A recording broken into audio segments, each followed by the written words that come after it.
আজ আমি বানিয়ে দেখাবো খুব সহজভাবে মধু বিস্কুট। একটা বাটিতে প্রথমে একটা ডিম দিয়ে দিলাম, হাফ চামচের মতো ভ্যানিলা এসেন্স দিয়ে দিলাম, হাফ চামচ মতো নুন দিলাম, ডিমের কুসুমটাকে একটু ঘেটে নিলাম আর হাফ ওখানে দিলাম আর হাফ একটা প্লেটে রেখে দিলাম।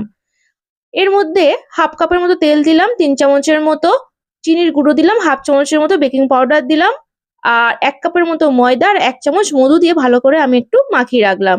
মাখানো হয়ে যাওয়ার পর এরকম গোল গোল করে আমি একটা শেপ দিয়ে রাখছি।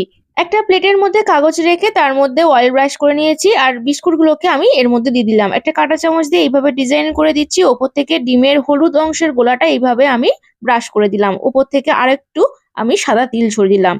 কড়াই বসিয়ে দিয়েছি, কড়াইটাকে 10 মিনিট মতো গরম হতে রেখে দিয়েছি। এবার 10 মিনিট হয়ে যাওয়ার পর এর মধ্যে বিস্কুটগুলোকে দিয়ে দিলাম আধ ঘন্টার মতো। আধ ঘন্টা হয়ে গেছে, বিস্কুটগুলো একটা প্লেটে আমি নামিয়ে রাখছি। বিস্কুটগুলো একদম দোকানের মতো খাস্তা হয়েছে। আর ভিডিওটা ভালো লাগলে অবশ্যই আমার চ্যানেলটিকে সাবস্ক্রাইব করবেন।